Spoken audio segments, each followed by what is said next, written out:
this rolling? It is. This is rolling. Good morning, everybody. I know that people are still joining this stream, and appreciate getting a chance to talk with you and also to listen to you. We're going to take some questions, so feel free to ask us anything that's on your mind or share with us what's on your mind. I would like to, on a more regular basis, do these live streams. Folks have been reaching out to me, to Amy, to Cynthia, saying that they miss the live streams and would like to be able to connect more often. And so I certainly would like to do that, and we can maybe make this a more regular thing. Amy just got back from her run, and today was... This is like my third run in a very long time, so I only ran 2 miles, but I basically can only ever get up to 3 miles, and then I plateau. But yesterday was 1.5 miles, yeah, so today was 2. much better. And then working from home today, so I get to be a little bit more casual. Cool. Yeah. I also ran this morning. Yeah. A little bit earlier. A little steeper than my run. Well, so I've been running the mountain recently, which has really been tough, but I feel really good when I get to a place where I don't have to stop along the way, and I'm just getting there again. But today I ran the road. I ran basically down Mesa to Sunbull Drive and then back around, which is There's also still some beautiful. elevation though. There's some elevation. As flat as I can possibly find. And when you run from where we are in Sunset Heights and come around to Sunbull Drive, for those of you from El Paso, you know what I'm talking about. You kind of crest Sunbull Drive as you're just about to go down the other side, and there's this stunningly beautiful view of what is just past I-10. And so, the sun's coming up. The sky has been clear the last couple of days because it's been raining so much, and the rain's kind of washed away a lot of the pollution and just made the sky that much more clear. So that was a beautiful way to start the day. And I take Artemis, our dog, who's around here somewhere, and she's the motivation to run in the morning, because if I don't run with Artemis, She doesn't get as much exercise as she needs. yeah, and she's just anxious the rest of the day. And if we do a great run, then she's pooped and just is sleeping the rest of the day, which is nice. So we both got our runs in, ate our oatmeal, right? My oatmeal, I don't know what you ate. I just ate toast. And we're just talking with Cynthia, and Cynthia said, hey, what if we live stream for a little bit? There have been a lot of questions coming in, and would love to just be able to answer them directly. Go ahead. Sorry, Cynthia, can you share what is so exciting about your day? Yes, and I think you guys Do you can want us hear to- me. Oh, no, okay. Yeah, here we go. Kano. Hi, everyone. So good to see you guys. So I'm really excited because my daughter, Isabel, who just turned 26, she's defending her thesis in a little bit. And so I am so proud of her. She has worked so hard day in, day out, and she's going to kill it. She's going to do really good. So it's a good day for me. Go Isabel. Yay, go Yay. Isabel. Amazing. And Yeah. she just celebrated her birthday. She did, 26. Yeah. Yeah. Wow. Cynthia, you have a 26-year-old I do, Beto. daughter? I Wow. do 26, I have a 24, and a 21-year-old. Whoa. Yeah. And what was your morning exercise? I did not do any exercise. And what did you eat for breakfast? But you're an afternoon exerciser, right? I am. Generally. So I'm gonna try to go this afternoon and go exercise. I had coffee, a keto coffee. So that's like, those that have MCT oil and coconut oil. And so I had that, and then I had egg whites. So today I'm off to a good start. You scrambled I egg did whites? not, Amy. I went to Starbucks and Oh. got the egg whites. I was imagining you just like drinking raw egg whites. No. You are the Rocky of this organization. No. You are but punching sides of meat and drinking raw eggs. And I used to exercise more regularly, not as much now, but it's okay. It's a new day. I'm going to start again. yeah, Yeah. cool. Right. All right, you're gonna go back to Yes. your production role. All right. Since let me this get you is guys. your idea, the live stream, There you which go. is a good idea. Okay. Couple of things that I have had on my mind. Amy, you share what's on yours. One, we continue to follow the news about Tennessee and think about all of our good friends in Nashville and in other parts of the state. Zach from Memphis, which did not get hit, but Zach from Memphis was just here at the house for a couple of days and was talking about what he's hearing back from his friends and family in Tennessee. So to everyone in Tennessee, anyone who's watching right now, just know that we're thinking about you. We have been thinking about you. and continue to send you our love and our strength as you rebuild and come through this extraordinary devastation. And also our thoughts to everyone who lost a loved one or a family member or someone in their lives in this tornado in Tennessee earlier this week. Other big issue on my mind, probably on everybody's mind, is coronavirus. And though we are really worried about the administration's response so far, their lack of preparedness, the president's lying about what's going on in the country, even today or yesterday suggesting, I think on a Fox News program, that people who feel like they may have coronavirus should go to work, or it'd be okay for them to go to work, which, to be clear, is not okay, and you should not go to work if you think you have coronavirus, and you should not be around other people. At moments of potential public crisis, you really need to be able to believe in your government, and certainly the head of our government, the President of the United States, we should be able to believe that he's telling us the truth. Though we cannot, and that is only going to make matters worse, we do know that there are many career public servants working at the National Institutes of Health, at the Centers for Disease Control, in local public health agencies all over the country who are doing their best. We have a very good friend who's, I believe, an infectious disease specialist in Seattle, who's been giving us some feedback on what's going on there. So everyone who's working on this, especially those on the front lines, those who are working in public health, the nurses, the clinicians, the doctors, the frontline staff in hospitals and clinics across the country, our gratitude to you. We want to make sure that you have all the support in the world. We're thankful that Congress has passed, I think, more than $8 billion in funding to make sure that we at least begin to seriously address this issue. Grateful that the president signed that. And look, though I'm deeply troubled by what Donald Trump has done in the face of this so far, of course, we want him to be successful in meeting this threat.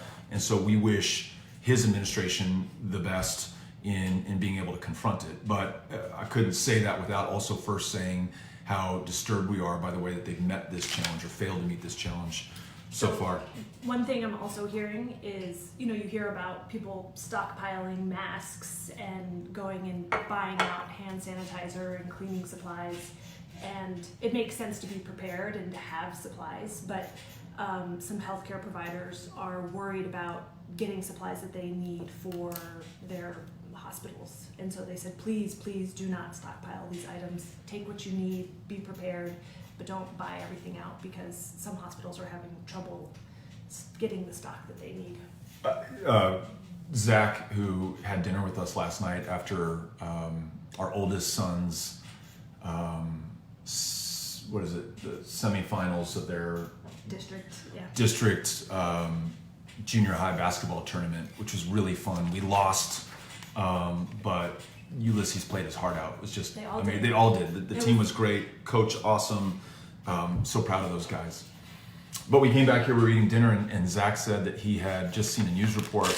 I think Gavin Newsom at a press conference, the governor of California, had said that they were selling Purell hand sanitizer on Amazon for $75. And I was like, get out of here.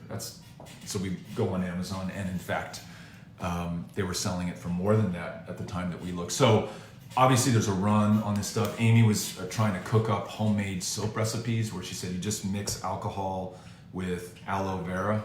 I don't know that I haven't. So don't try that at home yet. No, we're not suggesting that you do that, but we were beginning to think, well, how do we make sure that we keep ourselves, keep our hands clean, and if, God forbid, we should become infected, we don't infect anybody else. But clearly, wash your hands. Don't touch your face. I've been touching my face throughout this, so I'm going to stop touching my face. Don't touch your face. Maybe be thoughtful about, how you're feeling and the possibility that you could transmit to others. You know what you're doing. Take common sense precautions.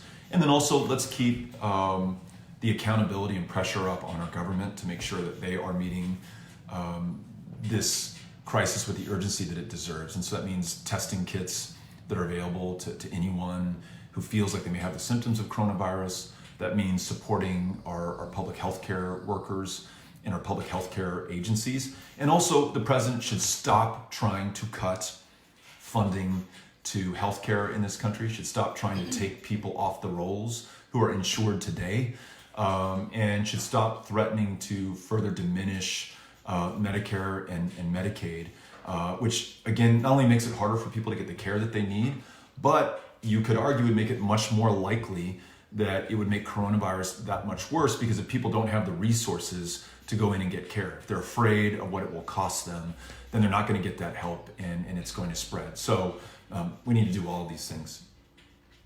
Tuesday, we had big elections in Texas, and our gratitude and congratulations to every candidate who ran at every level of the ballot. So if you were running for county commissioner, state rep, state senate, U.S. Senate, U.S. Congress, for the presidency of the United States, thank you for putting yourself out there, and to all the volunteers and staff members and supporters and voters who rallied behind their candidate. You made Texas proud. We had, if not all-time record turnout, really impressive turnout, far better than we saw in 2016, the last presidential election. And we saw both horrifying and inspiring lines to vote throughout the country. Horrifying because this state has a long history of voter suppression.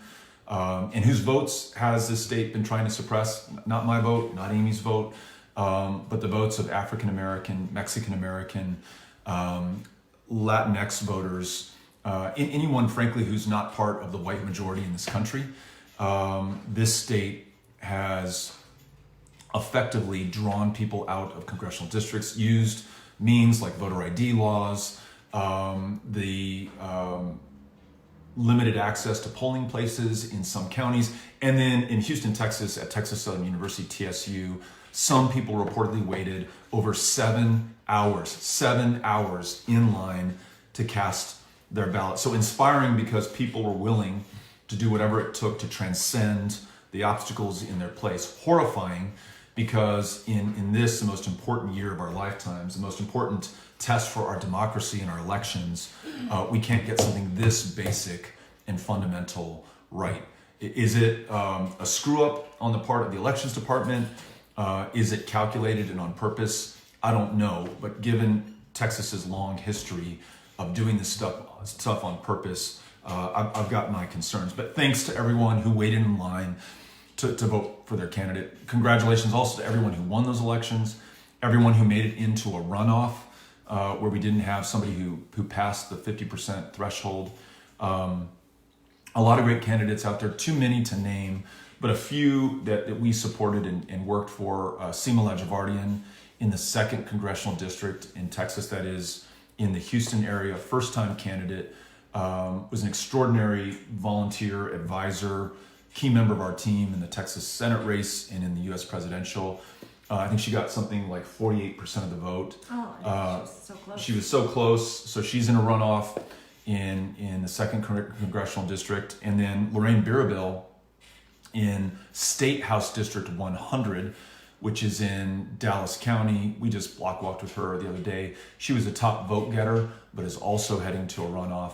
I should call her State Representative Lorraine Birabil because she actually won a runoff to a special election just the month before, and then had to get back on the ballot for the primary, and now is in another runoff election. So she's got to feel like this just never ends for her, but grateful for her tenacity and the way that she's running this campaign. I think she'd be just a great state rep for us.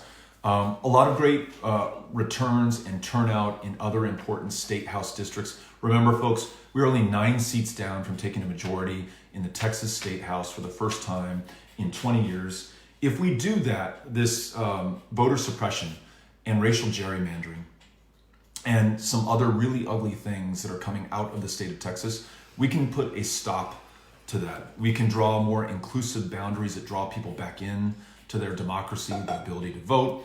And then we also make progress on the things that we care about: reducing gun violence, confronting climate change, expanding access to healthcare in the least insured state in the United States of America, ending things like the Show Me Your Papers legislation that came out of our state government not too long ago. So that's why we are so invested in these state house races through an organization we started called Powered by People. If you want to join us, you can go to poweredbypeople.org. So it's spelled poweredxpeople.org. And we'd love for you to join us. Some other names: Wendy Davis won her election outright. She will be the nominee in that congressional district. MJ Hagar, Royce West for U.S. Senate. One of them will be our nominee against John Cornyn. We congratulate both of them, as well as every other person who ran in that very diverse field, from Cristina Sinsun Ramirez, Amanda Edwards, both of whom I think are up-and-coming stars in Texas. Chris Bell, Sima Hernandez. There are a lot of people who ran in that race, put themselves out there. We're grateful to all the candidates and especially all the voters who made that such an important milestone for Texas. I gotta sign off because I gotta jump on a work call. Do you really? Yeah, at 10. And it's Anybody have a quick question for Amy before? It's 9:56, and we got to get on a call pretty soon. We do. Let me do this. Can we move our call back 10 minutes? Yes. With So our folks, if our folks who are Are going to be on that watching. call are watching, 10:15. yeah, we'll move that to 10:15. Real quick, do you have 3 more minutes? I can do 3 minutes. So look, 2.5. we've gotten a lot of feedback, a lot of support, and a lot of disappointment for our decision to endorse Joe Biden. And quickly want to tell you, it was not an easy decision for us. We are really impressed with the field of Democratic candidates who are running for president, certainly with Elizabeth Warren, absolutely with Bernie Sanders. I just felt that Joe Biden offers us 4 things. One, I think he is the clearest antidote to Donald Trump. Donald Trump, hateful and divisive. Joe Biden, unifying, compassionate and empathetic. 2, we got to get a very progressive agenda done on climate, on immigration, on healthcare, on ending the forever wars that we have, on reducing gun violence. I think Joe Biden has demonstrated a capacity to build coalitions, to assemble teams, to work with the other side when it's necessary to get the job done. And I think we're going to need that in the next president of the United States. 3rd, he's going to help us down ballot these important state house races. I think he helps us here in Texas, maybe more than any other candidate. And last, and perhaps in some ways most important to me, and I hope most important to the country, his ability to, or his effort at least, to try to heal the challenges he's faced in his own life, the deep pain that he has experienced, his desire to seek out others who have experienced that kind of pain in their own lives. And I think about the pain that this country feels right now, the deep divisions that we have, the need to heal. I think Joe Biden is uniquely capable of meeting that challenge. So I wanted to make sure that you knew my reasons, and also, and Amy has been so passionate about this, and I know you've got to go, but if you want to talk about what you saw, what you continue to see in Bernie Sanders and his supporters, especially the young people, and how impressive that has been to us, and then I'll let you go. Yeah, no, I think, when we were trying to make this decision, there was so much of me that did not want all of the young people that are coming, that came out for us in 2018 and that have been such an incredible force in this presidential election so far in terms of pushing for what we should be doing as a country and these ideals that we should be working towards, that I didn't want them to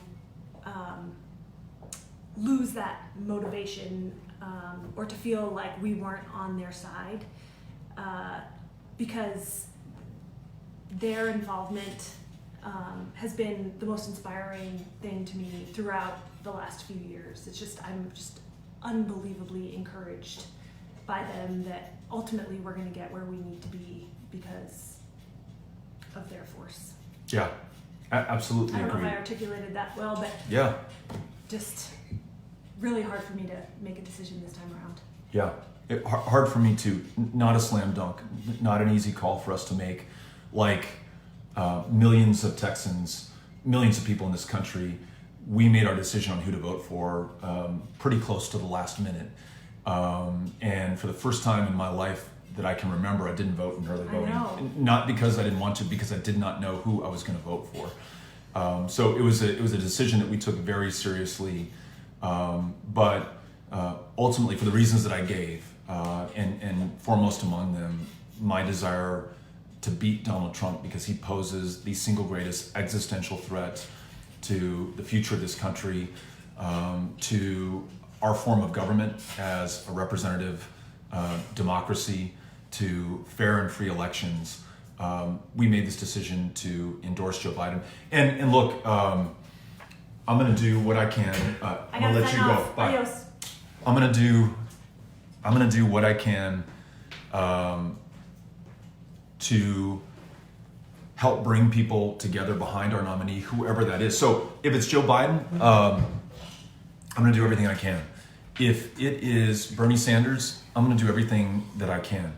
I also think that Bernie Sanders would be a good president.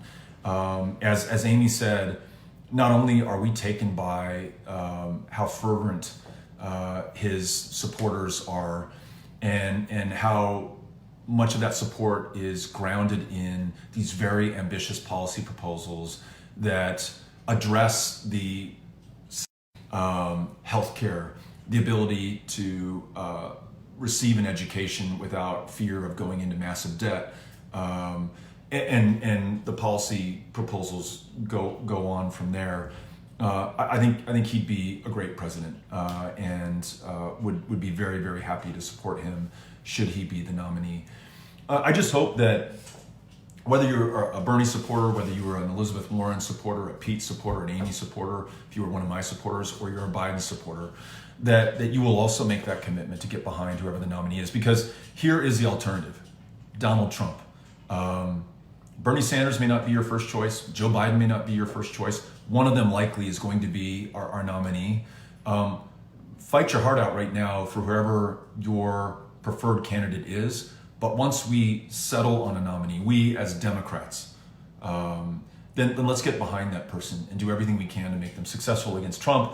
And then the work doesn't stop there. Do everything we can to make them successful as the next president of the United States, given the challenges and opportunities that we have in this country at this moment. One last thing I want to address, because this has come up in some of the messages I've received, some of the feedback we've seen on Facebook and on Twitter, this idea that I might have endorsed Joe Biden to get something for myself. I can guarantee you that nothing can be further from the truth. This decision to publicly support Joe Biden did nothing to advance anything for me personally. In fact, in some ways, it was tough to get the feedback from some of you, including some really good friends who didn't like that decision that I made. I was not offered or promised anything in return for my endorsement, nor would I accept anything in return for my endorsement. And just so you know, I paid my own airfare to go up to Dallas to make that endorsement, my own hotel. I took a cab to the event. I'm not getting anything out of this except for hopefully helping to advance our common cause of defeating Donald Trump and then moving forward on a progressive agenda that we all care about. So wanted to make that clear. Now I want to answer your questions. I promised you I'd do that. And next time we do this, I'll make sure that we plan it where Amy's got a little time to answer questions as well. So Yeah, I think go ahead, Ms. Conlon. I think you answered the majority of a lot of the questions that were coming through. I think one for me that makes a lot of sense is somebody is asking, why is unity so important in 2020? If we do not rally behind the Democratic nominee, then we're going to lose to Donald Trump. And if Donald Trump is able to serve in a second term, I believe there's a really good chance that we then remain a democracy and a republic in name only. I truly believe that this very small window that we have to address climate change before it's too late closes forever. I truly believe that the common concerns that we all have as Democrats not only will not be addressed, the crisis that we have in healthcare, the crisis that we have in student loan debt, all of that will become far worse under a second Trump administration. And then something that we understand here in El Paso, the rise of white nationalism, the white nationalist terrorism that is part and parcel of that, expressed in El Paso with 22 murdered at a Walmart in August by somebody inspired by the president's words, his threat of civil war, his embrace of those who would chant in Charlottesville, Virginia, "Jews, you will not replace us." All of that becomes more pronounced, more dangerous, and more deadly for this country. So that's what happens if we do not unify. And don't say shit like, if my candidate is not the nominee, then I'm going to sit this one out. That's dumb. Because what you are then doing is voting for Donald Trump by staying at home. Make whoever the nominee is a better nominee. I'm going to do that if it's Bernie. I'm going to do that if it's Biden. I'm going to make sure, as when I have had the chance to talk to Bernie Sanders, when I've had the chance to talk to Joe Biden, I've shared with them El Paso's perspective. I've talked about the fact that we're one of, if not the safest cities, not despite, but because we're a city of immigrants and asylum seekers and refugees. I talk about the cost and consequence of this hateful white nationalist rhetoric that so dominates in some parts of this country today, and what that means to communities like ours. I've talked about the extraordinary contributions that cities like El Paso make to the success of the rest of this country. You do that in your own way for the things that you're passionate about, that you care about, that you want to see advance. So we've got to come together. Great. I think we have time for 2 more questions, Beto, and then we do got to sign off. First, our buddy Kara McDaniel is watching. Carol McDaniel, yes, in Amarillo, That's whose birthday was yesterday. Happy birthday, Carol. Thank you for being part of everything that we did in Texas and continue to do that. And happy birthday to you. I have a question about what are you going to do to continue to help the fight with the NRA? What are your next steps? We've got to win elections. I don't know. I don't know anything more powerful than that. The NRA's power is predicated on their ability, at least that's their marketing, that they can win elections, that they can cow our representatives into submission or silence or complicity by threatening their prospects at the next election. You don't toe the NRA line and you're a Republican, we're going to primary you. You don't toe our line and you're a Democrat, well then we're going to give in overwhelming numbers to your Republican opponent, and that's the end of your political career. So the cost of that has been, we don't have an assault weapons ban, we don't have universal background checks, we have loopholes like the Charleston loophole, the boyfriend loophole, we have people being killed 1 or 2 at a time on a daily basis in cities across this country, so numbingly common it doesn't even make the headlines, primarily or disproportionately in communities of color. In Texas, you have an epidemic of gun violence against women because we have failed to protect our families because we are in submission to the NRA in our state government. So not only is the consequence electoral and political, it is literally in the lives lost in this country. Best way to diminish the power of the NRA is to win elections, and getting out and voting, registering to vote, getting your friends, family members, classmates, colleagues to register to vote as well, getting behind great groups like March for Our Lives, Moms Demand Action, Giffords, and Brady, and there are a number of others as well. Great way to overcome the purchased power of the NRA, because that's all it is. They buy that stuff. How about a grassroots counterweight to that that is far greater? That's what I see developing around the country. So. And last question, Beto, before we sign off. Powered by People, what are the next steps? What are we doing going forward with that? Powered by People, we're focused on winning state house races, winning a majority in the state house for all the reasons that I gave earlier. If you want to be a part of this, a volunteer in Powered by People, you can go to poweredxpeople.org, sign up, we'll put you to work. And what will that work entail? In the near future, it'll be registering our fellow Texans who we want to be part of this historic series of elections from state house to the U.S. presidency. There are more than, was just reading something from the Texas Democratic Party, more than 4 million likely Democrat unregistered Texans that we have to go meet. I think there are more than 2 million who have moved here in the not too distant past from another state where they reliably voted in Democratic primaries, just haven't registered yet here in Texas. So would love to have your help knocking on their doors, getting deputized as a voter registrar so you can do this kind of work with us. If you're interested, and especially if you live in Texas, go to poweredbypeople.org, poweredxpeople.org, and we would love to have you on board. And Cynthia, who's behind the camera and is our executive producer of the Facebook live stream, has suggested that we do this on a more consistent, frequent basis. And so perhaps at least once a week, we'll do this. Share with you our progress on what we're doing on Powered by People, answer your questions, try to amplify great news from what you're working on wherever you are in Texas or around the country.